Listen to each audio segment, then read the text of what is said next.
para que a gente tenha uma relação que ela seja justa, para que ela seja positiva, tanto no momento bom, que é na hora de assinar o contrato e iniciar o projeto, mas também na hora do encerramento dessa relação, é ter as regras do jogo muito bem explicadas, objetivas, claras e discutidas antes de começar o jogo. Perfeito. Vamos chegar a uma explicação interessante sobre isso. Contrato, normalmente a gente pensa no contrato como um pedaço de papel que o pessoal foi lá e colocou a assinatura no final. E umas regrinhas lá. Umas regrinhas lá, ok? Mas quando você chega numa padaria para comprar pão e você diz, eu quero 10 pães, e você pagou lá X reais por aqueles pães, aquilo foi um contrato. Verbal, mas foi um contrato. Um contrato no qual você se comprometeu a pagar um valor por uma quantidade específica daquele produto que você recebeu. Quando você sobe no ônibus, é um contrato. Quando você, no caso, faz N coisas do seu dia a dia, são contratos também. Sendo que nas agências de marketing é comum que o contrato seja feito da seguinte forma. A agência manda para a empresa que procurou ela uma proposta de serviços com preço no final. E a empresa responde, às vezes, no WhatsApp ou no e-mail, diz, estou de acordo. E os serviços começam a serem feitos. Então, assim, foi um contrato, foi um contrato. Não chega nem a ser verbal, assim, por troca de mensagem.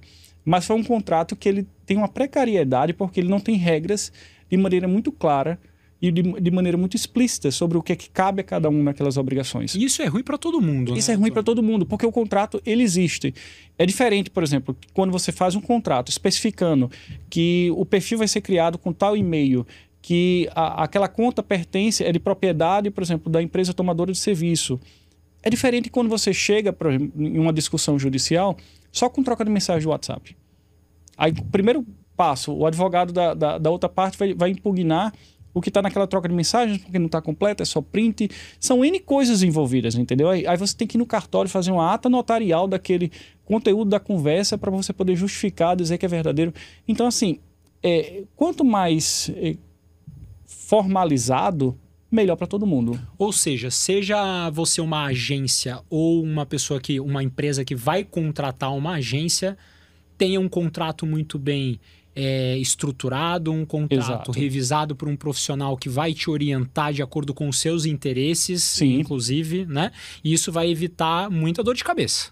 Isso não somente na relação entre agência de marketing e a empresa tomadora de serviço. Uma situação comum também, sócios. Uma empresa tem 3 sócios. E um dos sócios, em caso que ele era mais desenrolado com questões de internet, de rede social e tudo, ele foi lá e criou o perfil e usou o CPF dele, por exemplo. Tá. Ou criou o site e o site estava no nome dele. Passados alguns anos, aí eles entraram em conflito e dissolveram a sociedade. E um foi embora. Não quero mais. E o que foi embora era justamente o dono, o que criou. Exatamente. Aí ficam os outros 2 sócios, quer acesso ao site, quer acesso ao perfil. Acredito ou não, eu já vi processos quanto a isso. Tá. De entrar com ação para pedir uma liminar para que o juiz determine que o sócio que saiu fornecesse os dados para acesso da rede social. Com certeza os colegas que trabalham em agência, que são donos de agência, estão se identificando com esse tipo de situação, porque é muito comum a gente ficar correndo atrás das pessoas para buscar o perfil, com quem que tá o perfil, com quem que tá isso, com quem que tá a senha, com quem que tá o login, né? Então, isso realmente acontece demais de não ter um caminho muito claro e definido de como ter essa relação das mídias, da criação das mídias, da propriedade das mídias, para que proteja a empresa. Porque, no final das contas, é um ativo, né?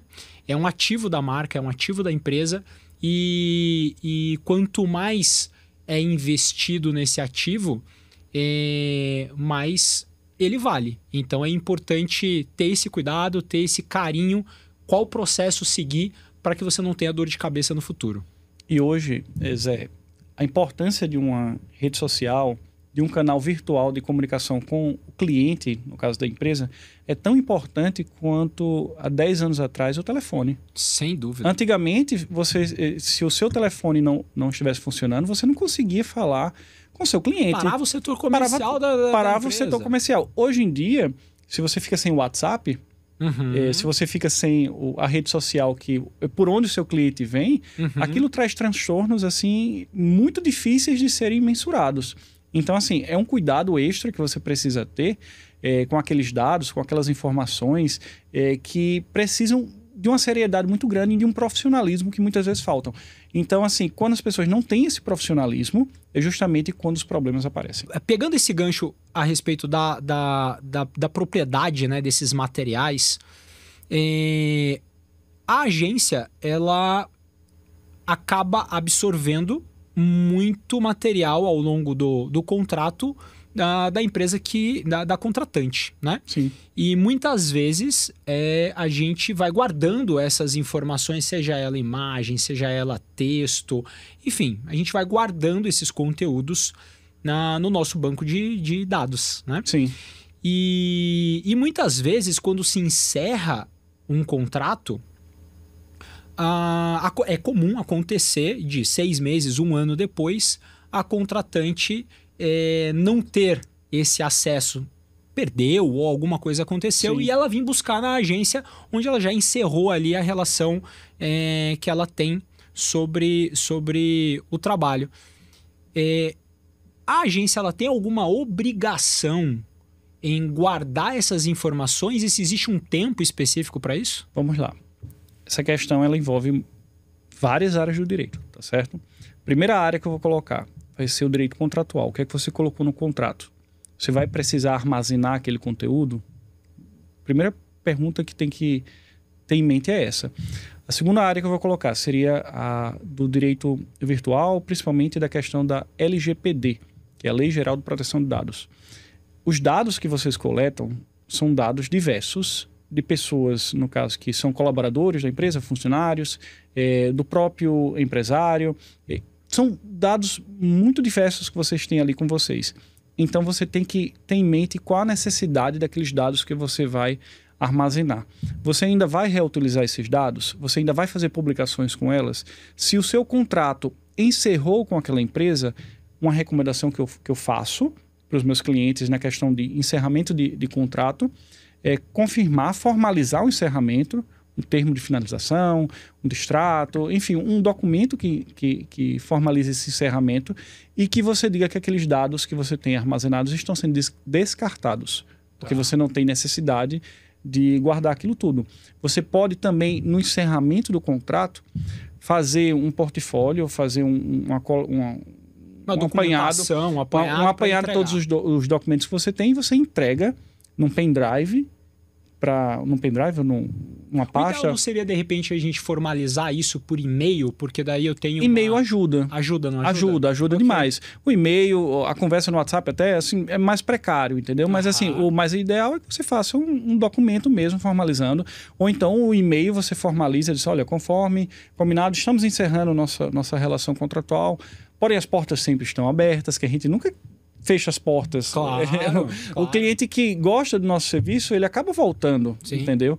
E você formaliza esse encerramento e você entrega para a pessoa aqueles dados, aquelas informações e diz, estou deletando essas informações do meu banco de dados.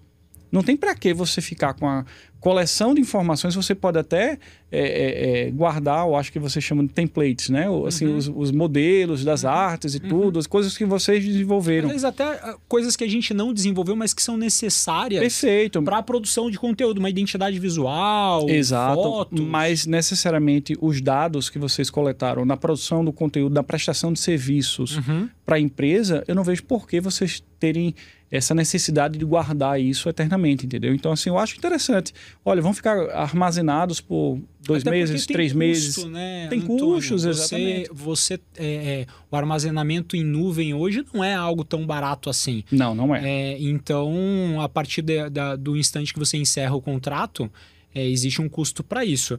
A não ser que tenha um produto, essa pessoa compra esse produto, aí você guarda, né? Exatamente. Mas, essa obrigação, então, ela não existe juridicamente. Não existe. Mas, então, resumo da sua pergunta, a resposta que eu dei, parta da necessidade. Pense na necessidade de armazenamento. Por quanto tempo você precisa daquilo?